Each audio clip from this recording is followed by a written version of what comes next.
ഇപ്പോൾ R S S ഒരു ഘട്ടത്തിൽ ഞങ്ങൾ ആർ എസ് എസിൻ്റെ വോട്ട് വേണ്ട എന്ന് തന്നെ പറഞ്ഞിട്ടുണ്ട്.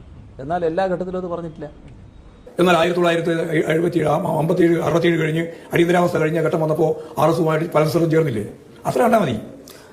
ആർ എസ് എസ് വർഗീയവാദികളാണല്ലോ. 1925 ചേർന്നിട്ടുണ്ടായിരുന്നു. എന്ത് വിവാദം വരാൻ?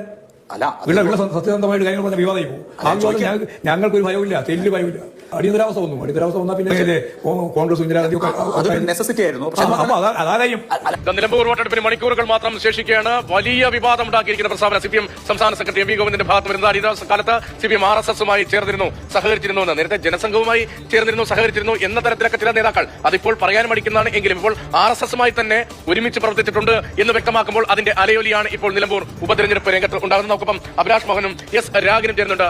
അഭിലാഷിന്റെ മുഖത്തേക്ക് ഞാൻ ശ്രദ്ധിക്കുകയായിരുന്നു. ഇങ്ങനെയൊരു ഉത്തരം RSSുമായി ഞങ്ങൾ സഹകരിച്ചിട്ടുണ്ടല്ലോ, ജമാഅത്തെ ഇസ്ലാമിയുമായി ബന്ധപ്പെട്ട ചോദ്യത്തിന് അഭിലാഷിന് മറുപടി നൽകുമ്പോൾ അങ്ങനെ ഒരു ഉത്തരം അഭിലാഷ് പ്രതീക്ഷിച്ചിരുന്നതാണോ?